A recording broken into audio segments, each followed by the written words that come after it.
గడికి అందరూ కూడా ముందు జరిగి కూర్చుందాం. ఈ అద్భుతమైన అవకాశాన్ని, సమయాన్ని దేవుడి సన్నిధిలో మనం పొందడం మన భాగ్యం. ప్రభుని ఆరాధించడము, ఆయన నామాన్ని ఘనపరచడము, దిస్ ఈజ్ అవర్ ప్రివిలేజ్, మన ధన్యత ఉంది. మనం దేవుడి దగ్గరికి రావడం దేవుని ధన్యత కాదు. యెహోవా తమకు దేవుడు కాగల జనులు ధన్యులు. ఆరాధన చేయడం మన ధన్యత, ప్రార్థనకు వెళ్ళడం మన ధన్యత, ఆయనను మహిమపరచడం మన ధన్యత, ఆయన నామాన్ని స్తుతించడం మన ధన్యత. ఎందుకంటే ఆయన ఇచ్చినటువంటి భాగ్యములో మనం ఆయనను ఘనపరచగలిగిన వారిగా ఉండాలి. అదే మన జీవితానికి ముఖ్యమైన ధన్యత. దేవునికి స్తోత్రం. సో త్వరగా దేవుని యొక్క మాట నేర్చుకోవడానికి మనం బయలుదేరదాం. అందరూ కూడా ఆలోచనలు, మనస్సును, తలంపులను అన్నీ కూడా ప్రభు మాట నేర్చుకోవాలి అన్న ఒక ఆసక్తి, ఆలోచనతో మీరు ఉండాల్సిందిగా కోరుతున్నాను. అందరూ కూడా బైబిల్ తెరుద్దాం. న్యాయాధిపతుల గ్రంథంలోకి వెళ్దాం. న్యాయాధిపతుల గ్రంథంలోనికి వెళ్దాం. సంతోషంగా ఉన్నవారు దేవునికి ఒకసారి గట్టిగా స్తోత్రం చెప్తారా? హల్లెలూయా. Very good. న్యాయాధిపతుల గ్రంథము 6వ అధ్యాయము 1వ వచనం. Book of judges chapter 6 verse number 1 ఒక్కసారి చదువుదాం. న్యాయాధిపతుల గ్రంథములో నుంచి 6వ అధ్యాయము 1వ వచనము. ఇశ్రాయేలీయులు యెహోవా దృష్టికి దోషులైనందున యెహోవా 7 ఏండ్లు వారిని మిద్యానీయులకు అప్పగించెను. చాలు. ఇక్కడ మునుపటి పూర్వపు 2 అధ్యాయాలు గమనిస్తే న్యాయాధిపతుల గ్రంథము 4వ అధ్యాయము 5వ అధ్యాయాన్ని గమనిస్తే దేవుడు దెబోరా యొక్క నాయకత్వంలో ఇశ్రాయేలు ప్రజలకు దేవుడు గొప్ప రక్షణ కలగజేశాడు. చాలా గొప్ప విజయాన్ని వారి జీవితంలో ఇచ్చాడు. దెబోరా యొక్క నాయకత్వంలో ఆమె యొక్క పరిపాలన తర్వాత 40 ఏండ్లు ప్రజలు నెమ్మదిగా ఉన్నారు.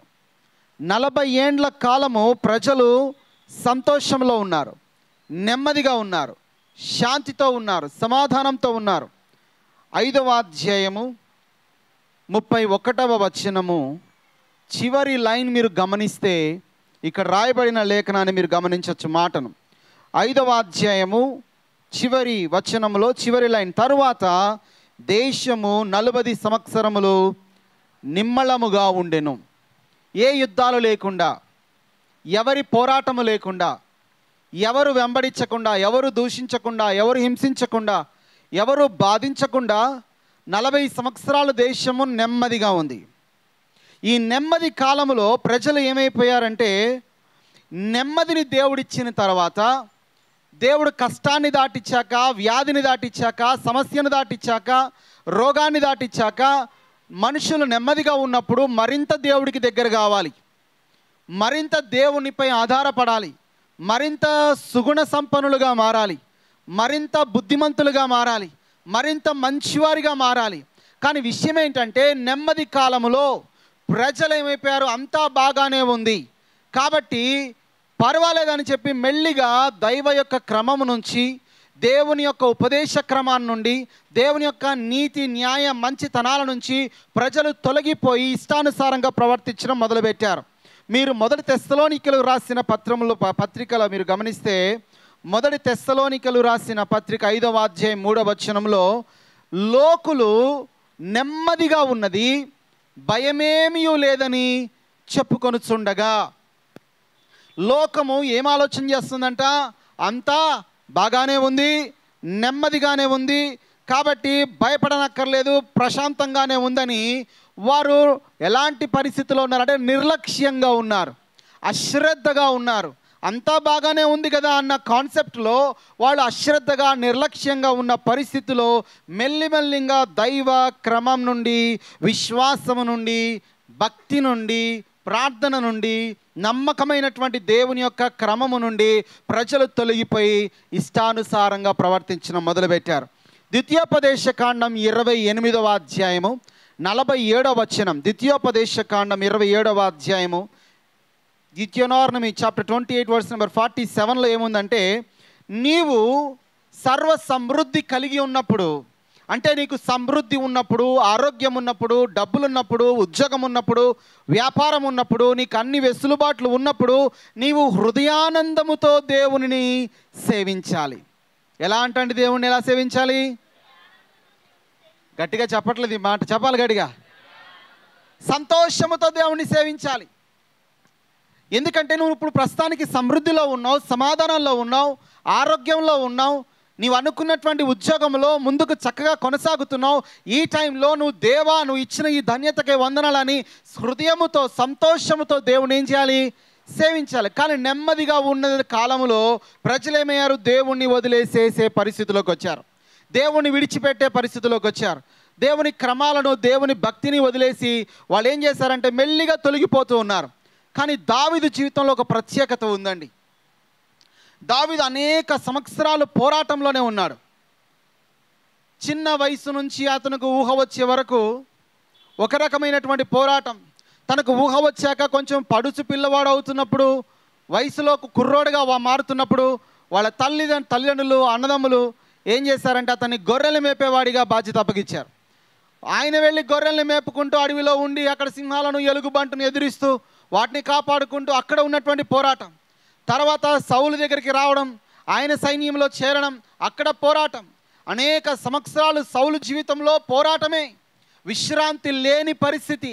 తీరా ఆయన రాజైన తర్వాత ఆయన ఇంటిలోనే ఆయన కుమారుల నుంచి పోరాటం, శత్రువుల నుంచి పోరాటం, వెలుపటి వారి నుంచి పోరాటం, లోపటి వారి నుంచి పోరాటం. ఎన్నో పోరాటాల మధ్య దావీదు జీవితం కొనసాగింది. ఎంతో పోరాటంలో ఉన్న రోజుకి 3 సార్లు ప్రార్థించడము, 7 సార్లు స్తుతించడము అలవాటుగా మార్చుకున్నాడు. ఉదయకాల ప్రార్థన, సాయంకాలపు ప్రార్థన నీ దృష్టికి అంగీకారంగా ఉండునుగాక, నైవేద్యంగా ఉండునుగాక. కానీ ఎన్నో పోరాటాల మధ్య ఈరోజు మనం ఏమంటాం తెలుసా? పోరాటాలు ఉన్నాయండి, అందరికి ఉన్నట్టు లేదు నా కుటుంబము, అందరు ఉన్నట్టు ఉంటే నేను ఇంకా ఎక్కువగా ఆరాధన చేసేవాడిని, ఇంకా ఎక్కువగా భక్తి చూపేవాడిని అని చాలామంది అంటారు. కానీ మనకు దావీదు జీవితంలో గమనిస్తే ఎన్నో పోరాటాల్లో ఉన్నప్పటికీ, ఎన్నో శ్రమల్లో ఉన్నప్పటికీ కూడా తాను దేవుణ్ణి ప్రేమిస్తూ, ప్రార్థిస్తూ, దేవుని మార్గాలను, సత్యాలని వెతుకుతూ, కనుగొంటూ ఉన్నటువంటి భక్తి కలిగిన జీవితంలో ఆయన ఉన్నాడు. హల్లెలూయా. ఇక తర్వాత అన్ని కాలాలలో కూడా ఆయన అలా పోరాటం ఎదుగుతున్నప్పుడు బైబిల్ చెప్తుంది, ఒక దినాన దేవుడు ఆయనకు నలుదిక్కులా నెమ్మదిని కలగజేశాడు. పోరాటాలు ఎల్లకాలం ఉండవు, శ్రమలు ఎల్లకాలం ఉండవు, వ్యాధులు ఎల్లకాలం ఉండవు, రోగాలు ఎల్లకాలం ఉండవు. అది దేవుని యొక్క నిర్ణయం కాదు. దేవుడు అలాగున ఎవరిని జీవితకాలం పోరాటానికి అప్పగించేవాడు కాదు. ఇదిగో నేను నిమిషం మాత్రం కోపడ్డాను, కానీ యుగయుగములు దయచూపువాడనని ప్రభు చెప్తున్నాడు.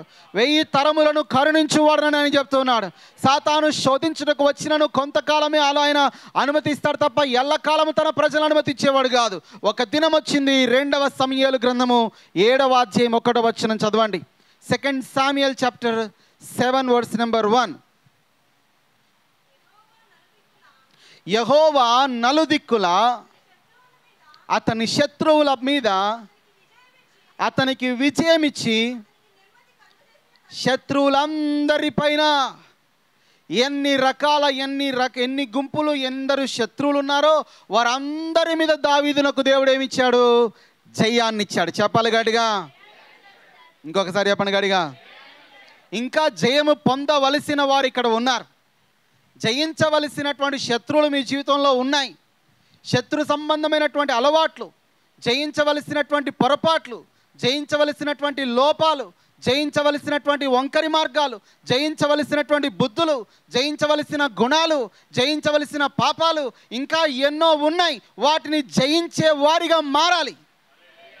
అయితే జయము వచ్చే వరకు దావీదు పోరాడుతూనే ఉన్నాడు. యుద్ధ దినమందు సైన్యమును సిద్ధపరచడము కద్దు. యుద్ధం వచ్చినప్పుడు సైన్యాన్ని ఏర్పాటు చేయడం రాజుల బాధ్యత. కానీ విజయం యెహోవా యొక్క ఆధీనమై ఉంది, రక్షణ యెహోవా యొక్క ఆధీనమైంది. పోరాడుతున్నంత మాత్రాన మనకు జయం వస్తుంది అనుకోకూడదు. కొన్నిసార్లు మనం పోరాడుతున్నా కూడా జయం రాని పరిస్థితులు ఎన్నో ఉన్నాయి. అయితే జయమిచ్చువాడు దేవుడు.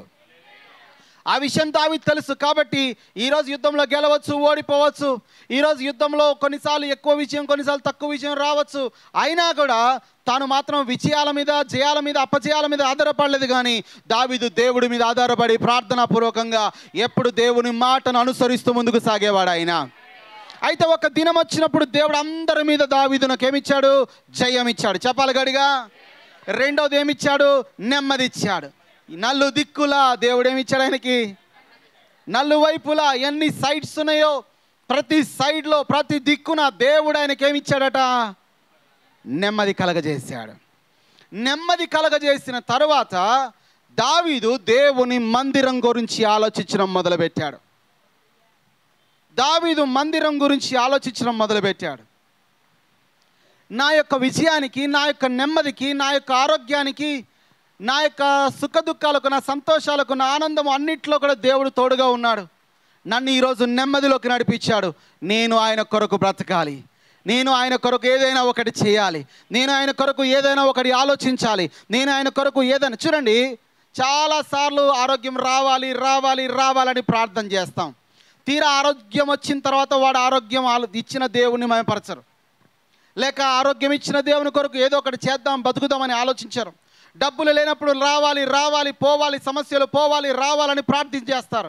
తీరా డబ్బులు వచ్చిన తర్వాత పోయి అనవసరమైన వాటి మీద ఖర్చులు పెడతారు, ఉపయోగం లేని వాటి మీద ఖర్చు పెడతారు, వాళ్ళ విశ్వాసాన్ని దెబ్బతీసే వాటి మీద ఖర్చు పెడతారు. వాళ్ళు జల్సాగా, గొప్పతనంగా భావిస్తారు. కానీ ఒకప్పుడు లేవు, కానీ ప్రార్థించావు, కానీ దేవుడు ఇచ్చాడు. దాని వెనక దేవుని యొక్క ప్రేమ ఉంది, దాని వెనక దేవుని హస్తం ఉంది, దాని యొక్క దేవుని ఉద్దేశం ఉంది. కానీ ఇప్పుడు డబ్బులు వచ్చిన తర్వాత దేవుని కొరకు ఆలోచించాలి, ఏం చేయాలి డబ్బులతో నాయన. నేను ఒకప్పుడు పోరాటంలో ఉన్న నిన్ను దేవుడు ఈరోజు నెమ్మదిగా పడుకునేవాడిగా మార్చాడు, నెమ్మదిగా ఆలోచించేవాడిగా మార్చాడు, నెమ్మదిగా కూర్చోనేవాడిగా మార్చాడు. అయితే ఇప్పుడు నువ్వేం చేయాలి? దావీదు వలె నేను ఇంకా దేవుడి కోసం ఏం చేయగలుగుతాను? నేనేం చేయగలుగుతాను దేవుని కోసం? మీరు చెప్పండి, మీ పక్క వాళ్ళకి చెప్పండి, నేనేం చేయగలుగుతాను దేవుని కోసం అని చెప్పండి గడిగా. అంటామా ఈ మాట?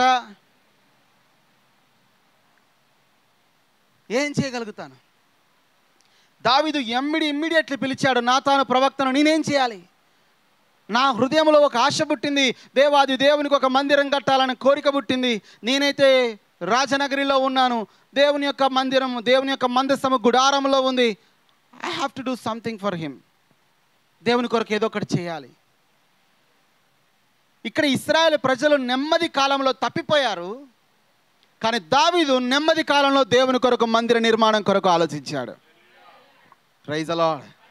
చేతులు రెండు పైకి ఎత్తి చెప్పాలి గడిగా. ఇప్పుడు చూడండి, ఇశ్రాయేలు విశ్వాస క్రమాన్ని, ఉపదేశ క్రమాన్ని, భక్తి మార్గాన్ని అన్నిటిని వదిలేశారు.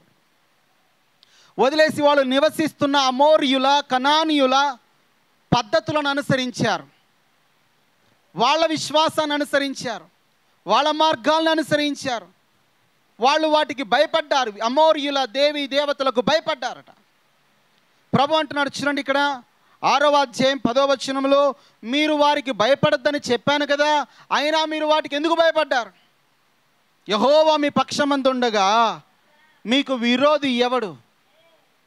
కానీ మీరు ఎందుకు భయపడ్డారు? మీరు భయపడ్డారు, విశ్వసించారు, ఆచరించారు, బలహీనపడ్డారు. వాటిని, వారిని, వారి ప్రజల్ని, వారి యొక్క విశ్వాసాలని మీరు అనుసరించారు. మీరు చివరిగా ఏమైపోయారు? వాటికి దాసులుగా మారిపోయారు. నువ్వు దేన్ని నమ్ముతున్నావో, దేన్ని సేవిస్తున్నావో అది నీ మీద ఏమవుతుంది? యజమానుడిగా మారుతుంది. నువ్వు దేన్ని నమ్ముతావో అదే నీ మీద యజమానుడిగా మారుతుంది. నువ్వు దేన్ని సేవిస్తావో అదే నీ మీద యజమానుడిగా మారుతుంది. అందుకనే వీళ్ళు అమోరియులకు భయపడ్డారు, కనానీయులకు భయపడ్డారు, వారి విశ్వాసాలకు భయపడ్డారు, వారి ఆచారాలను, పద్ధతులను అన్నింటినీ అనుసరించడం మొదలుపెట్టారు. కాబట్టి వారే వీరి మీద ఏమైపోయారు? యజమానులుగాను, రాజులుగాను, ప్రభువులుగాను మారారు. వీరిని హింసించడం మొదలుపెట్టారు. చూడండి, మనం గమనిస్తాం. 2వ వచనాన్ని గమనిస్తాం. న్యాయాధిపతుల గ్రంథము 6వ అధ్యాయము 2వ వచనం. త్వరగా దొరకలేదా బైబిల్? మిద్యానీయుల చెయ్యి హెచ్చు ఆయను గనుక వారు మిద్యానీయుల ఎదుట నిలువలేక కొండలలోను, వాగులలోను, దుర్గములలోను, గుహలలోను దుర్గములను తమకు సిద్ధపరచుకున్నారు. ఇక వాళ్ళు మిద్యానీయుల ఎదుట నిలవలేక ఎక్కడో వాగులుంటే, ఎక్కడో కొండలుంటే అక్కడ పోయి నివాసాలను ఏర్పరచుకున్నారు. ప్రభు చెప్తున్నాడు, నేను ఈ దేశమంతా మీకు అప్పగించాను, మీ అధీనపరిచాను, మీ స్వాధీనపరిచాను. దీనిలో మీరు నెమ్మదిగా నిమ్మలంగా ఉండి మీరు నాట్లు వేసుకొని పొలాలు పండించుకొని ప్రశాంతంగా బతకండి. వాటి బావుల నీళ్లు మీకు ఇచ్చాను, కొండల యొక్క సారవంతమైన భూభాగాలను మీకు ఇచ్చాను. అయితే వీరు ఎవరికి భయపడ్డారో, ఎవరిని ప్రేమించారో, ఎవరికి దాసులయ్యారో వాళ్ళు వీళ్ళని హింసించడం మొదలుపెట్టినప్పుడు వాళ్ళ దగ్గర నుండే పారిపోయి ప్రాణ భయముతో ఎక్కడో గుహలలో, ఎక్కడో కొండలలో, ఎక్కడో సుదూర ప్రాంతాలలో వాగుల దగ్గర చిన్న చిన్న గృహాలను ఏర్పాటు చేసుకొని దొంగచాటుగా బతుకుతున్నారు. ఎందుచేత? మనము మంచిగా ఉన్నప్పుడు దేవునికి చూపవలసిన విశ్వాస విధేయత ప్రేమతలను పోగొట్టుకున్నప్పుడు శ్రమకాలం ఖచ్చితంగా మరొకటి ముందు ఉండనే ఉన్నది. కీర్తన 16:4 యెహోవాను విసర్జించిన వారికి శ్రమలు విస్తరిస్తాయి, పెరుగుతాయి. కాబట్టి ఇక్కడ వాక్యంలో అదే మనం గమనించాం. వాళ్ళందరూ కూడా వీళ్ళకి ఏమైపోయారు? ప్రభువులైపోయి వీరిని ఏం చేస్తున్నారు? బాధిస్తున్నారు. 6వ అధ్యాయం 6వ వచనం, జడ్జెస్ చాప్టర్ 6 వర్స్ నెంబర్ 6 గమనిద్దాం. దేశమును పాడు చేయుటకు వారు దానిలోనికి వచ్చిరి. ఇశ్రాయేలీయులు మిద్యానీయుల వలన మిక్కిలి హీన దశకు వచ్చినప్పుడు వారు యెహోవాకు మొరపెట్టిరి. హల్లెలూయా. ఇప్పుడు మిద్యానీయుల చేతిలో ఇశ్రాయేలీయులు ఎలాంటి స్థితికి వచ్చారు? మిక్కిలి, చెప్పాలి మీరే గడి, ఎలాంటి దశ, ఎలాంటి స్థితి, ఎలాంటి పరిస్థితి అంటే హీనమైన స్థితి.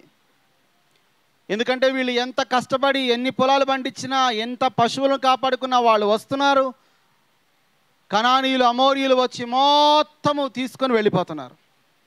వీళ్ళ జీవనాధారమైన సమస్తాన్ని పాడు చేసి ముక్కలు ముక్కలుగా చేసి వెళ్ళిపోతున్నారు, బాధిస్తున్నారు, కొడుతున్నారు, హింసిస్తున్నారు. మిక్కిలి హీన దశకు వచ్చినప్పుడు వీరు దేవునికి ఏం చేస్తున్నారట? మొర పెడుతున్నారు. హల్లెలూయా. అసలు మొర ఎప్పుడు పెట్టాలి? శ్రమలు వచ్చినప్పుడు ప్రార్థించడం కాదు. శ్రమలు వచ్చినా రాకపోయినా, నీకు అనుకున్నవి జరిగినా జరగకపోయినా, నువ్వు అడిగినవి నీకు వస్తున్నా రాకపోయినా, నీకు దేవుడికి ఒక సంబంధం అయితే ఉంది కదా, ఉందా లేదా?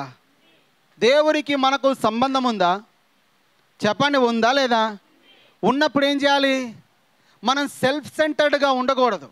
అంటే మన ఆశయాలు, మన ఆలోచనలు, మనం అనుకున్న వాటిని నెరవేర్చుకునే పనిలో మాత్రం బిజీగా ఉండి మనము దేవుని యొక్క విశ్వాసాన్ని, భక్తిని పక్కన పెట్టకూడదు. ఇశ్రాయేలు ఎలా ఉన్నారంటే వాళ్ళకు నెమ్మదిగా ఉన్నప్పుడు, మంచిగా ఉన్నప్పుడు దేవుని వదిలేశారు. శ్రమల పాలైనాక మరలా దేవుడి దగ్గరికి వచ్చి ఏం చేస్తున్నారు? మొర పెడుతున్నారు. అయితే దేవుడు నీ మొర వినను అని చెప్పట్లేడు, దేవుడు నీ ప్రార్థన ఆలకించనని చెప్పట్లేడు. కానీ మనం అలా ఉండకూడదు. మనకు ప్రతిరోజు దేవుడితో నడుచుకునేవారిగా ఉండాలి, ప్రతిరోజు దేవుడితో మాట్లాడేవారిగా ఉండాలి, ప్రతిరోజు వాక్యం చదువుకునేవారిగా ఉండాలి, ప్రతిరోజు దేవుడి దగ్గర నుంచి ఒక కొత్త విషయాన్ని నేర్చుకునేవారిగా ఉండాలి, ప్రతిరోజు ఒక్కొక్క విషయాన్ని మన జీవితంలో మార్చుకునేవారిగా ఉండాలి. అలవాట్లో కానీ, ఆలోచనలో కానీ, బుద్ధుల్లో కానీ పొరపాట్లను సరి చేసుకుంటూ ముందుకు వెళ్తూ ఉండాలి. కష్టం వచ్చినప్పుడు దేవుడా అని మొరపెట్టేవారిగా కాదు. నువ్వు ఒక కుమారుడు, ఒక బిడ్డ, ఒక దేవుని శిష్యునిగా, సేవకునిగా ఎల్లప్పుడూ దేవుని గడప దగ్గర కూర్చోగలగాలి, ఆయనతో మాట్లాడగలగాలి.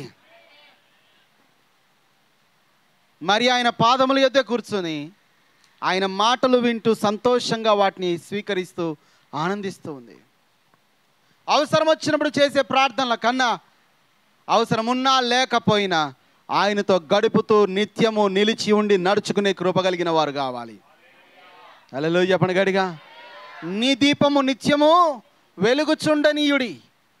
సమస్య వచ్చినప్పుడే వెలగడం కాదు, నిరంతరం నువ్వు వెలిగేవాడిగా ఉండగలగాలి, నిరంతరం కొనసాగేవాడిగా నువ్వు ఉండాలి. నీ విశ్వాస జీవితం అవసరాల మీద ఆధారపడింది కాదు, దేవుని మీద ఆధారపడింది. చెప్పాలండి చేతుల పైకైతే ఎవరిపైన ఆధారపడ్డదయ్యా? దేవుని మీద ఆధారపడితే దేవుడితో రోజు మాట్లాడతావు. కష్టం వచ్చినప్పుడు, శ్రమ వచ్చినప్పుడు మాత్రమే కాదు. ఎందుకంటే ఏ కష్టము శాశ్వతమైంది కాదు, అలాగని ఏ సుఖము శాశ్వతమైంది కాదు. రెండు టెంపరవరీయే. కానీ నిరంతరం ఏకరీతిగా ఉన్నవాడు దేవుడు అక్కడే. నిన్న నేడు నిరంతరము ఏకరీతిగా ఉన్నాడు ఆయన. నా దృష్టి సదాకాలం యెహోవా యందు నిలుపుతాను, నేను కదల్చబడను అన్నాడు 16వ కీర్తనలో. మన దృష్టి సదాకాలం దేవుడి మీద ఉండాలి. అప్పుడప్పుడు కాదు, అవసరం వచ్చినప్పుడు కాదు, ప్రతిసారి మన దృష్టి ఆయన మీదనే ఉండాలి. ఇక మనం ఆయనతో ఉన్నప్పుడు మన మీదకి వచ్చిన వాటి విషయంలో ఆయన చూసుకుంటాడు. దేవునికి స్తోత్రం. ఏం జరిగింది ఇక్కడ వచనంలో గమనిస్తే, వాళ్ళు దేవునికి ఏం చేశారు? మొర్ర పెట్టారు. ఎప్పుడు? మిక్కిలి హీనదశలోకి వచ్చినప్పుడు మొర్ర పెట్టారు. ఇక్కడ మొర్ర పెట్టడం అంటే మరొక విషయం ఏంటంటే కేవలం ప్రార్థన చేయడం కాదు, వాళ్ళు పశ్చాత్తాపడుతున్నారు, రిపెంట్ అవుతున్నారు. ప్రభువా, మేము వినలే నీ మాట వినలేదు, మాకు నచ్చినట్టుగా చేశాం, నీ మాట వినలేదు, మమ్మల్ని క్షమించు, మాకు సహాయం చేయి అని వాళ్ళు పశ్చాత్తాపడుతున్నారు. యోవేలు గ్రంథము 2వ అధ్యాయంలోకి వెళ్దాం. బుక్ ఆఫ్ జోయల్ 2వ అధ్యాయం 12వ వచనంలోంచి ఒక విషయాన్ని చదువుదాం. దయచేసి తీయండి. 12 నుంచి 14 వచనం వరకు. ఇబ్బంది కలిగినప్పుడు, శ్రమ కలిగినప్పుడు, బాధ కలిగినప్పుడు తండ్రి దగ్గరికి వచ్చారు. అయితే దేవుడు వాళ్ళని ఏమంటున్నాడు? నువ్వు పర్లే, ఇప్పుడు వచ్చావురా, నేను తంతాను బిడ్డ, ఇంకొకసారి వచ్చావంటే నీ సంగతి చెప్తా, నువ్వు ప్రతిసారి ఇలాగ చేసావు అని అనట్లేదు. కానీ ఇప్పుడైనాను శ్రమ కలిగింది కదా, బాధలో ఉన్నావు కదా, దేశం పాడైంది కదా, ప్రజలు ఇబ్బందుల్లో ఉన్నారు కదా, సరే ఇప్పుడైనాను మీరు ఉపవాసం ఉండి కన్నీరు విడిచుచు దుఃఖించుచు మనపూర్వకముగా నా యుద్ధకు తిరిగి రండి. యోవేలు గ్రంథము 2వ అధ్యాయం 12వ వచనం. ఇప్పుడైనాను మీరు ఉపవాసం ఉండి కన్నీరు విడిచుచు దుఃఖించుచు మనస్ఫూర్తిగా తిరిగి నా దగ్గరికి రండి. నేను రెడీగా ఉన్నాను మిమ్మల్ని విడిపించడానికి, నేను రెడీగా ఉన్నాను మిమ్మల్ని దీవించడానికి, నేను రెడీగా ఉన్నాను మరలా మిమ్మల్ని బాగు చేయడానికి. కానీ ప్రాబ్లం ఏంటంటే ఎంత శ్రమనైనా ఓర్చుకుంటున్నాం, కానీ ఒక్క అరగంట ప్రభు దగ్గర ప్రార్థించడానికి మాత్రం ఓర్చుకోలేకపోతున్నాం. ఎంతటి వేదనైనా నువ్వు జీవితకాలం భరిస్తున్నాం, కానీ కొద్దిసేపు ఆయన పాదాల దగ్గర కూర్చొని బైబిల్ చదవడానికి, ఆయన మాట నేర్చుకోవడానికి ఇష్టపడలేని పరిస్థితిలో ఉన్నాం. ఎంతటి వ్యాధినైనా తట్టుకోగలుగుతున్నారు, కానీ కొద్దిసేపు మారు మనసు పొంది ఆయన దగ్గర కూర్చోలేకపోతున్నారు. ప్రభు అన్నాడు, రండి, ఇప్పటికైనా మీరు ఉపవాసం ఉండండి, పశ్చాత్తాపడండి, నా వైపు తిరగండి, నేను ఏం చేస్తాను? మిమ్మల్ని దర్శిస్తాను. 13వ వచనం. మీ దేవుడైన యెహోవా, కరుణావాత్సల్యత గల యెహోవా, కరుణావాత్సల్యత గలవాడును శాంతమూర్తియు అత్యంత కృపగలవాడునయుండి తాను చెయ్యనుద్దేశించిన కీడును చేయక పశ్చాత్తాపపడును గనుక మీ వస్త్రములను కాక మీ హృదయములను చింపుకొని ఆయన తట్టు తిరగండి. హల్లెలూయా, హల్లెలూయా. మీ యొక్క హృదయాలు ఆయన వైపునకు త్రిప్పండి, పూర్తి కాన్సన్ట్రేషన్ ఆయన వైపునకు తిప్పండి. మరలా మీరు ఆయన వైపు తిరిగినప్పుడు ఏం చేస్తున్నాడు? 14వ వచనం. ఒకవేళ ఆయన మనసు త్రిప్పుకొని పశ్చాత్తాపడి మీ దేవుడైన యెహోవా వాకు తగిన నైవేద్యమును పానార్పణమును మీకు దీవెనగా అనుగ్రహించును, అనుగ్రహింపడని ఎవడు చెప్పగలడు? హల్లెలూయా. మీరు మనసు మార్చుకున్నాడు, మరలా దేవుడు మీకు దీవెనను అనుగ్రహించును. Praise the Lord. ఎవరి దగ్గరికి వెళ్ళకండి, వాళ్ళని వీళ్ళని ఆశ్రయించకండి, దేవుని వైపునకు తిరగండి. ఎందుకంటే అందరికీ తండ్రి ఆయన, అందరి కొరకు తన ప్రాణమును అర్పించిన వాడు ఆయన, అందరి కొరకు ప్రేమ తన యొక్క కరుణను బయలుపరిచిన వాడు ఆయన, అందరికంటే నమ్మదగిన వాడు ఆయన. ఆయన వైపునకు తిరగండి, మనుష్యుల వైపునకు కాదు, దేవుని వైపునకు తిరగండి. హల్లెలూయా. మనుష్యుల సహాయము శాశ్వత కాలం ఉన్నది కాదు, దేవుని సహాయము శాశ్వత కాలం ఉన్నది. ఇశ్రాయేలు ప్రజలు ఏం చేశారట? దేవుని దగ్గరికి వచ్చి మిక్కిలి హీన దశలో మొరపెట్టగా ఆయన వారి ప్రార్థనను ఆలకించాడు. హల్లెలూయా. నాకేమర్థమైందంటే 7 ఏళ్ళు పట్టింది వాళ్ళు దేవుని దగ్గర తిరిగి రావడానికి. దేవుణ్ణి విడిచిపోవడానికి నిమిషం సెకండ్ సరిపోతుంది. కానీ వారు ప్రభు వైపునకు తిరగడానికి, ప్రార్థనలోకి వాళ్ళందరూ కూడా రావడానికి, వారి మనస్సులు ప్రభు వైపునకు వంగడానికి లేక టర్న్ అవ్వడానికి 7 ఇయర్స్ టైం పట్టిందా? ఎంత మొండి హృదయాలో చూడండి. మనం ఎంత మొండిగా ఉన్నామో చూడండి. ఒక వ్యక్తి ప్రభు వైపున తిరగడానికి ఎంత టైం పడుతుంది? 7 ఇయర్స్ టైం పట్టింది వాళ్ళకి. వాళ్ళు ఇక వేదనలో, శోధనలో ఇక మగ్గిపోతున్నారు, నలిగిపోతున్నారు, ఇక మొరబెట్టడం మొదలుపెట్టారు. కానీ ప్రభువు వాళ్ళని కనికరించాడు. దేవునికి స్తోత్రం. దేవుడు వారి కొరకు ఒక ప్లాన్ వేశాడు, ఒక ప్రణాళిక దేవుని దగ్గర ఉంది. బైబిల్ గమనిస్తాము. 6వ అధ్యాయము, అందరూ కూడా బైబిల్ ఓపెన్ చేద్దాం. 6వ అధ్యాయం 11, 12 వచనాలలో ఇక్కడ దేవుడు వారిని రక్షించడానికి, మిద్యానీయుల చేతి నుండి వారిని విడిపించడానికి, దేశంలో మరలా నెమ్మదిని స్థాపించడానికి దేవుడు గిద్యోను అనే ఒక వ్యక్తిని దేవుడు ఏర్పరచుకున్నాడు. దేవుడు గిద్యోన్ని ఎన్నుకున్నాడు. చదువుతారా 11వ వచనం. యెహోవా దూత వచ్చి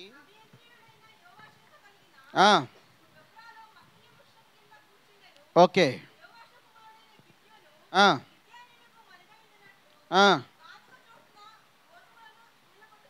ఓకే యెహోవా దూత అతనికి కనబడి, పరాక్రమము గల బలాఢ్యుడా, యెహోవా నీకు తోడై ఉన్నాడని అతనితో అనగా. చాలండి. ఇశ్రాయేలు ప్రజల దగ్గరికి దేవుని దూత రక్షించుటకు, ఒక నాయకుడిని ఏర్పరచుకున్నటకు దేవుడు గిద్యోను దగ్గరికి వచ్చాడు. అతను ఆల్రెడీ భయములో ఉన్నాడు. ఆల్రెడీ మిద్యానీయులు కంటపడకుండా ఎక్కడో చాటున ఉండి తాను యొక్క ధాన్యాన్ని శుభ్రం చేసుకుంటున్నాడు. అలాంటి పరిస్థితిలో దేవుని దూత ఆయన దగ్గరికి వచ్చి మాట్లాడుతుంది. యెహోవా దూత అతనికి కనబడి, పరాక్రమం గల బలాఢ్యుడా, యెహోవా నీకు తోడై ఉన్నాడు. ఎప్పుడైతే మనం ప్రార్థిస్తామో దేవుని దగ్గర జవాబు ఉంది. దేవుని వైపునకు తిరిగినప్పుడు మన దగ్గర లేని జవాబులు ఆయన దగ్గర ఉన్నాయి. మన దగ్గర లేని మార్గాలు ఆయన దగ్గర ఉన్నాయి. మన దగ్గర దొరకని సొల్యూషన్లు ఆయన దగ్గర దొరుకుతాయి. సెకండ్లో దేవుడు ఏదైనా చేయగలుగుతాడు. క్షణాల్లో దేవుడు ఏదైనా మార్చగలుగుతాడు. పరిస్థితులను తారుమారు చేయగలుగుతాడు. ఆయన అసాధ్యమైంది ఏమీ లేదు ఆయన దృష్టికి. అయితే తిరిగేవారు కావాలి, ప్రార్థించేవారు కావాలి. దేవుడు ఒక సామాన్యమైన వ్యక్తిని పిరికితనంలో కూర్చున్నాడు, భయపడుతున్నాడు, ఒక లీస్ట్ ఫ్యామిలీలో ఉన్నాడు, ఒక అల్పమైనటువంటి గోత్రము, చిన్న కుటుంబంలో ఎక్కడో ఒక భయముతో, పిరికితనముతో ఉన్న వ్యక్తి దగ్గరకు వచ్చి దేవుడు అంటున్నాడు, పరాక్రమము గల బలాఢ్యుడా. పరాక్రమము గల బలాఢ్యుడైతే ఒక్కడినైనా ఎదిరించాలి కదా, ఒక్కడినైనా కొట్టాలి కదా, ఒక్క మిద్యానీయునైనా ఎదిరించి నిలబడాలి కదా. ఒక్కడినంటే ఒక్కడిని ఎదిరించిన హిస్టరీ లేదు. ఒక్కసారంటే ఒక్కసారి కూడా వాళ్ళకి ఎదురుపడినటువంటి హిస్టరీ లేదు.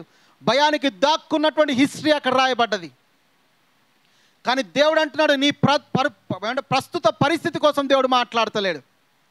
దేవుడు నీ ద్వారా చేయబోయే పని కోసం దేవుడు మాట్లాడుతున్నాడు. దేవుడికి మనం ఏ పరిస్థితిలో ఉన్నామో తెలుసు. చెప్పండి గట్టిగా ఈ మాట. మళ్ళీ చెప్పాలి గట్టిగా. ఇంకొకసారి. ఒకడు దావీదు కుమారుడా నన్ను కరుణించు అన్నప్పుడు నేనేం చేయాలని అడిగాడు. నా వలన నీకేం కావాలని అడిగాడు.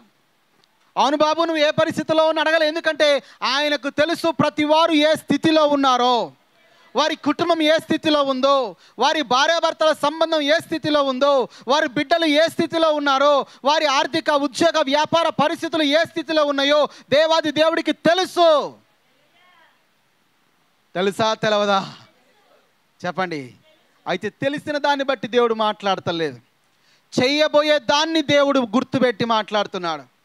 నిన్ను బలాఢ్యుడిగా మార్చబోతున్నాను, పరాక్రమము గలవాడిగా మార్చబోతున్నాను, ఇశ్రాయేలుకు నాయకుడిగా మార్చబోతున్నాను, నువ్వే విడిపించేవాడిగా మార్చబడబోతున్నావు. నీ యొక్క కాలములో దేశము 40 సంవత్సరాలు నెమ్మదిగా ఉండబోతుంది. నీవు మిద్యానీయులను ఓడించబోతూ ఉన్నావు. ఎవడు నీ ఎదుట తల ఎత్తలేని వాడిగా నిన్ను మారుస్తాను. ఇవన్నీ దేవుడు ఆయనకు చేసిన వాగ్దానము. దయచేసి నోళ్ళున్న వారు స్తోత్రం చెప్పాలమ్మా. ఎందుకంత మౌనంగా ఉన్నారు? మీరు కూడా దాక్కునే పరిస్థితిలో ఉన్నారా ఏంటి? తలలు కూడా ఎత్తలేని స్థితిలో ఉన్నారా ఏంటమ్మా? ఏమన్నాడు? పరాక్రమం గల బలాఢ్యురా. చెప్పాలి గడిగా. ప్రార్థించినప్పుడు దేవుడి దగ్గర జవాబు దొరికింది. ఆ జవాబు ఏంటంటే, దేవుడు ఒక మనిషిని ఎన్నుకుంటున్నాడు, ఒక వ్యక్తిని దేవుడు ఏర్పరచుకున్నాడు, ఒక వ్యక్తిని దేవుడు పిలుస్తున్నాడు. సేవకు రా, నేను ఒక పని చేస్తాను ఈ ద్వారా. అతని పరిస్థితికి దేవుడు చేయబోయేదానికి సంబంధం లేదు. అతని జీవితంలో కొన్ని ప్రశ్నలు ఉన్నాయి, అతని జీవితంలో కొన్ని సందేహాలు ఉన్నాయి, అతని జీవితంలో కొన్ని నిరుత్సాహమైనటువంటి పరిస్థితులు ఉన్నాయి. అప్పటికే ఓటమిలో ఉన్నాడు, నిస్పృహలో ఉన్నాడు, నిరాశలో ఉన్నాడు, పిరికితనంలో ఉన్నాడు, భయములో ఉన్నాడు, దిగులుగా ఉన్నాడు, చింతలో ఉన్నాడు. అనేకమైన ప్రశ్నలు మనస్సులో హృదయంలో నిండిపోయి ఉన్నాయి. 13వ వచనంలో చూడండి ఏమడుగుతున్నాడో. గిద్యోను చిత్తము నాయేలినవాడా, యెహోవా మాకు తోడై ఉండిన ఎడల ఇదంతయు మాకు ఎలా సంభవించెను? యెహోవా ఐగుప్తులో నుండి మమ్మను రప్పించినని చెప్పుచు మా పితరులు మాకు వివరించిన ఆయన అద్భుత కార్యములన్నీ ఏమాయను? యెహోవా మమ్మను విడిచిపెట్టి మిద్యానీయుల చేతికి మమ్మను అప్పగించినని అతనితో చెప్పాను. అతని మనసులో ఉన్న బాధను వెళ్ళగరక్కుతున్నాడు. ఇక్కడ నువ్వు వచ్చి బాగానే చెప్తున్నావు, యెహోవా నీకు తోడై ఉన్నాడని. దేవుడు మాకు తోడై ఉంటే మాకు ఈ రోగం ఎందుకు పోవడం లేదు? దేవుడు మాకు నిజంగా మమ్మల్ని ప్రేమిస్తుంటే మేము ఎందుకు ఇంత సఫర్ అవుతున్నాం? మా భార్యాభర్తల మధ్య ఎందుకు ఈ ఎడబాటు? మా కుటుంబంలో ఎందుకు ఈ పరిస్థితి? ఎందుకు దేవుడు మా మొర ఆలకించడం లేదు? బైబిల్లో హబకుకు ప్రార్థిస్తాడు, ఎందాక నువ్వు మా ప్రార్థన ఆలకించకుండా ఉంటావు? హబకుకు 1:2లో అంటున్నాడు, ఎందాక నువ్వు మా ప్రార్థన ఆలకించకుండా ఉంటావు? ఇంకెంతకాలం దూరంగా ఉంటావు? దావీదు అంటున్నాడు, దేవా నా దేవా నా దేవా నా చెయ్యెందుకు మీద విడిచిపెట్టావు? మన పరిస్థితులు దేవుడు విడిచిపెట్టినట్టుగా, దేవుడు దూరంగా ఉన్నట్టుగా, దేవుడు మర్చిపోయినట్టుగా, దేవుడు అసలు మనల్ని పట్టించుకోనట్టుగా ఉంటాయి. అది మన యొక్క మానసిక పరిస్థితి. దేవుడు మనకు తోడై ఉన్నాడా? ఉంటే నాకెందుకు ఈ కరువు? ఉంటే నాకెందుకు ఈ బలహీనత? ఉంటే నేను ఎందుకు ఇలాంటి స్థితిలో నుంచి వెళ్ళాలి? నాకెందుకు అవమానాలు, దుఃఖాలు? ఆయన ప్రశ్నలన్నిటికీ దేవుడి దగ్గర జవాబు ఉంది. హల్లెలూయా. కానీ దేవుడు ఒక్క మాట అడిగాడు, అవన్నిటికి జవాబు ఉంది నాయన, కానీ నేను చెప్పిన పని చేయడానికి నువ్వు ఒప్పుకుంటావా? నువ్వు అడిగిన వాటన్నిటికీ జవాబు నా దగ్గర ఉంది. ఇప్పుడు వాటిని వివరించే సమయం లేదు. ఎందుకంటే మీ రక్షణ సమీపించింది, మీ విడుదల సమీపించింది. ఇప్పుడు సమస్యలకు జవాబును వెతకడంలో, మీరు ఇంకా ప్రశ్నలకు జవాబులు వెతకడంలో కాదు, ఇప్పుడు మీ పరిస్థితుల్లోంచి ఎలా బయటపడే మార్గం రెడీగా ఉంది. దాని కొరకు చెప్తాను, రా నా దగ్గరికి. నువ్వు కావాలి, రావాలి. ఇశ్రాయేలీయులను మిద్యానీయుల చేతి నుంచి విడిపించాలి. దేవుడు పని చేస్తావా అని అడిగాడు. ఏమడిగాడండి? చెప్పండి గడిగా, ఇంకొకసారి చెప్పండి. నేను చాలా అల్పమైన వాడిని కదా, ఒంటరి వాడిని కదా, నాకు తోడెవరు లేరు కదా అన్నప్పుడు ఏమన్నాడు? యెహోవా నీకు తోడుగా ఉన్నాడు. స్తోత్రం చెప్పలేకపోతున్నారు అమ్మాయిలు. అమ్మ అబ్బాయిలు మీరు చెప్పండి, బొమ్మగోళ్ళు. అయ్యా అనుకున్నాళ్ళమ్మా, అర్థమవుతుంది ఎవరు తోడుగా ఉన్నారు? మనం ఏమనుకుంటాం? నా చుట్టూ ఎవరు లేరు, నాతో ఎవరు లేరు, నా చుట్టూ ఎవరు లేరు, నాతో ఎవరు లేరు. ఓయ్, ఈ పాటకి ఈరోజు ఫుల్ స్టాప్ పెట్టండి.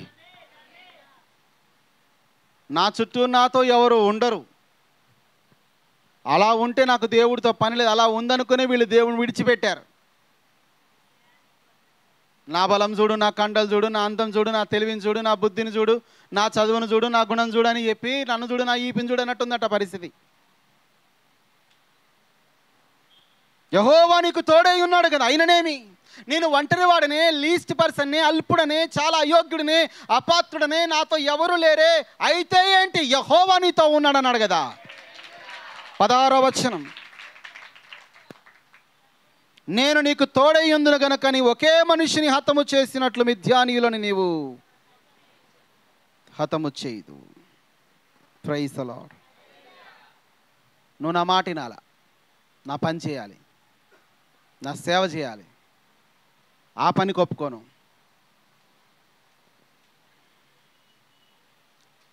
అసలు తనతో మాట్లాడుతుంది దేవుడేనా కాదా అని డౌట్ వచ్చింది దీనికి.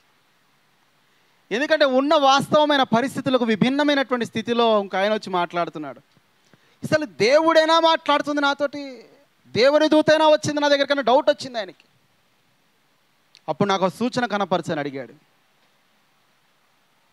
దేవుడు దానికి గ్రాంట్, ఓకే నువ్వు అడిగిన సూచన నీకు ఇస్తాను,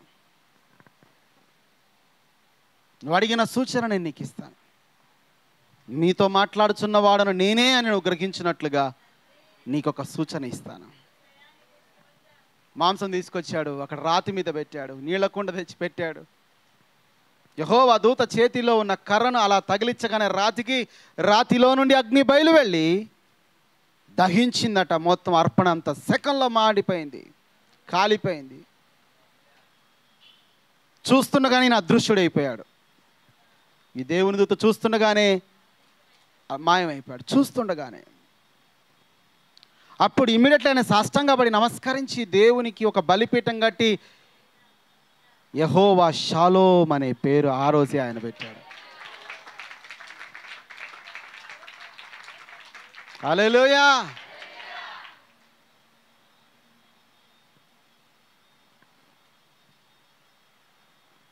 నువ్వు ఒప్పుకో.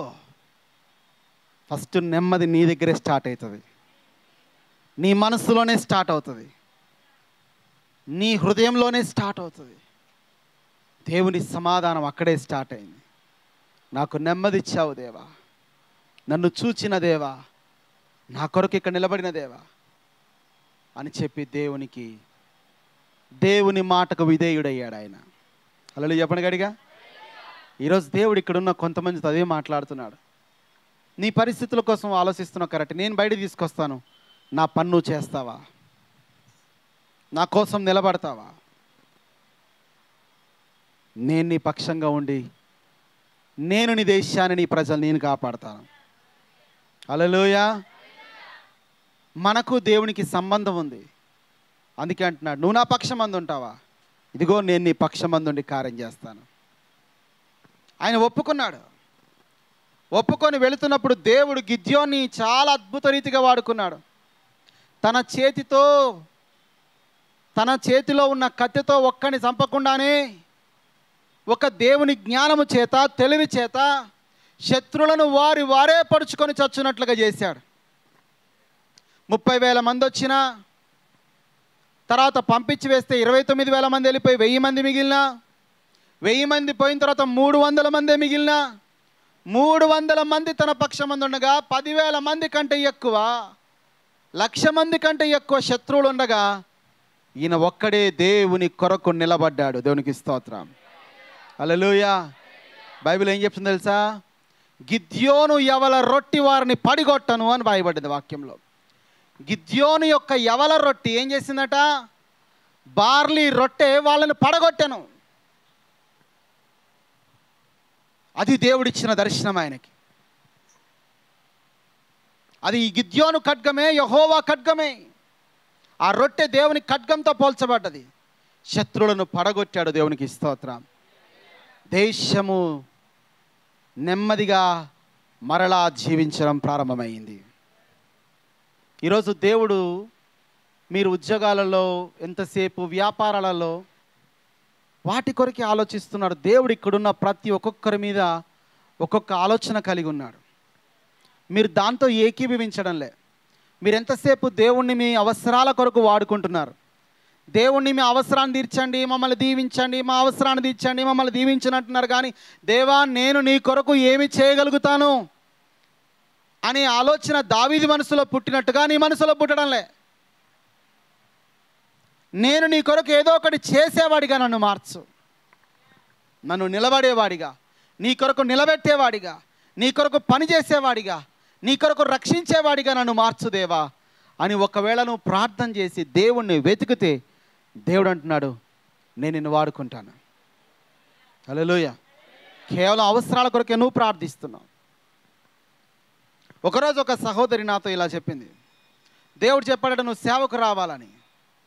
సేవకు రావాలంటే ఆమె నేను రాలేను, కానీ నేను చర్చికి వస్తాను, పాటలు పాడతాను, ప్రార్థన చేస్తాను, వీలైనప్పుడల్లా నాకు చేయగలిగిన సహాయం చేస్తాను. లేదు, దేవుడు చెప్ప నువ్వు చేయాల్సింది. ఆమెకు తెలవని ఒక శరీరంలో ఒక బలహీనత ఏర్పడింది. ఎక్కడ ట్రీట్ అవడం లేదు. అది ఏ మందులు దాన్ని నయం చేయలేనటువంటి పరిస్థితిలో ఉంది. ఆమెకు అర్థమైంది, నన్ను కాపాడగలిగిన వాడికి ఎవడు లేడు. అప్పుడు దేవుడి దగ్గర చెప్పిందంట, ప్రభా నా నుంచి నువ్వు కోరుతున్నది చాలా ఎక్కువ, నేనైతే అంత నీ కొరకు చేయలేను, కానీ నువ్వేం చేయగలుగుతావో దాన్ని బట్టి నన్ను నేను అప్పగించుకొనిచున్నా. నీ నామందు నుంచి ఇక నుంచి నువ్వు కోరినట్టుగా నీ పరిచర్యలో నీ ముందుకెళ్తా అన్నాడు. ఆ క్షణమే తన బలహీనత ఆమె దేహంలో ఆగిపోయింది. దేవుడు ఇక్కడున్న కొంతమందిని సువార్తలో వాడుకుంటానన్నాడు, దేవుడు ప్రార్థనలో వాడుకుంటానన్నాడు, పరిచర్యలో వాడుకుంటానన్నాడు. కానీ మీరేమేంటే మర్చిపోయారు. మనం మంచిగా ఉండాలి, ఫస్ట్ మన పరిస్థితి బాగుండాలా, మనం మంచిగా తినాలా అని ఆలోచిస్తూ ఉన్నారు. కానీ మీ సమస్యకు సొల్యూషన్ అక్కడే దొరుకుతుంది. మీ పరిస్థితులకు జవాబు అక్కడే దేవుని సేవలోనే దొరుకుతుంది. మీరు దాన్ని వదిలి తప్పించుకొని తిరిగి బాగోదాం అనుకుంటున్నారు. బాగారు కడుపు నొప్పితో ఉన్న మనకు ట్యాబ్లెట్ వేసుకుంటేనే తగ్గుతుంది కదా. తగ్గినాక వేసుకుంటానంటే ఏమైనా ఉపయోగం ఉందా? చెప్పయ్యా, ఉందంటారా? అది వేసుకుంటేనే నీకేమవుతుంది? కడుపు నొప్పి తగ్గుతుంది. ఎవడన్నా నువ్వు ఒప్పుకో, ఐ విల్ డూ ఇట్, నేను నిలబెడతాను, నేను నిన్ను వాడుకొని ఆశీర్వదిస్తాను. దేవునికి స్తోత్రం. గిద్యోను ఒప్పుకున్నాడా లేదా? చెప్పండి, ఒప్పుకున్నాడా లేదా? మనం ఒప్పుకుంటున్నామా? చాలా మాటలకు, చాలా వాక్యాలకు, చాలా విశ్వాస విషయాలకు మనము ఇప్పటికీ ఒప్పుకొని మొండి హృదయాలలో మనం ఉన్నాం. ఈరోజు ఒప్పుకోండి దేవుని చిత్తముతో. అప్పుడు ఏం జరుగుతుందంటే దేవుడు నిన్ను వాడుకుంటాడు. హల్లెలూయా చెప్పండి గట్టిగా. దేవుడు నిన్ను వాడుకుంటాడు. ఇప్పుడు లోబడింది ఎవరు? గిద్యోను. అందరూ చెప్పండి గట్టిగా. ఇంకొకసారి, ఎవరు? ఏం చేశాడు? దేవుని పిలుపుకు లోబడింది గిద్యోను. అయితే గిద్యోను దేవుని పిలుపుకు లోబడ్డాడు, దేవుడు పని చేయడానికి ఇష్టపడ్డాడు. గిద్యోనుకి సహకరించడానికి దేవుడు 300 మందిని దేవుడు ఏర్పరిచాడు. నీవు దేవుని పిలుపుకు లోబడితే, నీవు దేవుని మాటకు లోబడితే, నీకు సహకారులుగా నిలబెట్టడానికి దేవుడు కొంతమందిని దగ్గర పంపిస్తాడు. మరలా చెప్తా వినండి, లోబడేవారు ఒకరు, లోబడిన వారికి సహకరించేవారు ఒకరు. లోబడినది గిద్యోను, గిద్యోనికి సహకరించడానికి దేవుడు పంపించింది 300 మందిని. సిమోను పేతురు దేవుని మాటకు లోబడి పడవను లోపలికి తోశాడు. ఆయన పడవ నిండిందా లేదా? చేపలతో. చెప్పాను గడిగా, చేపలతో నిండిపోయిందా లేదా? ఇప్పుడు ఆ పడవ నిండి పిగిలి పడిపోతుందేమో, లేక మునిగిపోతుందేమో అన్న పరిస్థితిలో మరో పడవ దానికి సహాయం చేయడానికి వెళ్ళింది. అంటే లోబడిన వారికి సహాయకుడిగా మరొక పడవ వెళ్తే ఆ పడవ కూడా నిండిపోయింది. హల్లెలూయా. గిద్యోను లోబడ్డాడు కాబట్టి గిద్యోను దేవుడు దీవించాడు. గిద్యోనుకి సహకారులుగా వచ్చినందుకు వారిని దేవుడు దీవించాడు. దేశము కూడా 45 సంవత్సరాలు నెమ్మదిగా ఉంది. హల్లెలూయా. నీవు మొదటిగా విధేయత దేవుడికి చూపడం మొదలుపెట్టు, నీకు సహకారులను లేపడం దేవుడు మొదలు పెడతాడు. సేవకుడిగా నేను లోబడుతున్నాను, నాకు సహకరించడానికి దేవుడు కొందరు లేపుతున్నాడు. అయితే సహకరించిన వారు చెడ్డవాళ్ళు, తక్కువ వాళ్ళని కాదు. ఎలాగైతే లోబడిన వారిని దేవుడు దీవించాడో, సహకరించిన వారిని కూడా దేవుడు దీవిస్తున్నాడు. అవును, నిజమే. ఆ సహకారుల పేర్లు జీవ గ్రంథంలో వ్రాయబడ్డాయి. ఫిలిప్పీలకు రాసిన పత్రిక 4వ అధ్యాయం. త్వరగా తీయండి. సహకారులను దేవుడు మర్చిపోతారు అనుకుంటున్నారా? కాదు. గిద్యోను లోబడ్డాడు. అయితే గిద్యోను ఒక్కనే దేవుడు దీవించలేదు. గిద్యోను 40 సంవత్సరాల నాయకుడిగా చేసిన తర్వాత దేశంలో కూడా 40 సంవత్సరాలు నెమ్మదిచ్చాడు. శత్రువులు ఎవరూ లేకుండా దేవుడు అందరినీ కూడా ఏం చేశాడు? నెమ్మదితో దేవుడు నింపాడు. హల్లెలూయా. ఈరోజు లోబడిన వారికి సహకరించిన వారికి కూడా దేవుడు దీవించేవాడై ఉన్నాడు. 4వ అధ్యాయము 2-3 వచనాలు మనం చూద్దాం. ఫిలిప్పీలకు రాసిన పత్రిక 4:2-3. ప్రభువునందు ఏక మనస్సు గలవారై యుండుడని యువోదియను సుంటుకేను బతిమాలు కొనుచున్నాను. అవును, నిజమైన సహకారి ఆ స్త్రీలు క్లెమెంతుతోనూ నా ఇతర సహకారులతోనూ సువార్త పనిలో నాతో కూడా ప్రయాసపడిన వారు గనుక వారికి సహాయము చేయమని నిన్ను వేడుకొనుచున్నాను. ఆ సహకారుల పేర్లు జీవగ్రంథమందు రాయబడ్డాయి. లోబడిన వాడు పౌలు, పౌలుకి సహకారులుగా నిలబడిన వారు వీరు. హల్లెలూయా చెప్పండి గట్టిగా. లోబడిన వానికి ఏ దీవెన ఉందో, లోబడిన వానికి సహకరించిన వానికి అవే దీవెన ఉంది. మీరు ఆమె చెప్పరేందండి? అసలు మీకు అర్థమైందా? మీకు ఏం చెప్పాను? లోబడిన వాడికి ఏ దీవెన ఇచ్చాడో, ఆ లోబడిన వారికి సహకరించిన వారికి కూడా దేవుడు అదే దీవెన ఇచ్చాడు. దేవుని ఏర్పాటుకు లోబడ్డావనుకో, నీ ఏర్పాటుకు లోబడ్డానికి అనేకులు దేవుడు తీసుకొని వస్తాడు. నువ్వు దేవుని పనిలో నువ్వు నిజంగా నిమగ్నమై ఉంటే దేవుడు నీకు సహకారులను తీసుకొని వస్తాడు. అయితే సహకారులు ఏం తక్కువ కాదు, దేవుడు వారిని కూడా ఈక్వల్గానే ఆశీర్వదిస్తాడు. అందరూ చెప్పండి గట్టిగా, చెప్పాలి గట్టిగా. సమానంగా వారిని కూడా దేవుడు ఏం చేస్తున్నాడు? ఎందుకంటే వారు కూడా సహకరించారు, దేవుని ఏర్పాటుకు సహకరించారు, దేవుని ప్రణాళికకు సహకరించారు, దేవుని దర్శనానికి సహకరించారు, దేవుని చిత్తానికి సహకరించారు, దేవుని సేవ చేశారు వాళ్ళు సహకరించి. హల్లెలూయా. వారికి కూడా సమానమైన దీవెనలతో దేవుడు వారిని ఆశీర్వదిస్తాడు. అందరూ కూడా కళ్ళు మూసుకుందాం. ప్రభువా, ఈరోజు మేము మా నెమ్మది కాలంలో నిన్ను ప్రేమించి నీకు లోబడి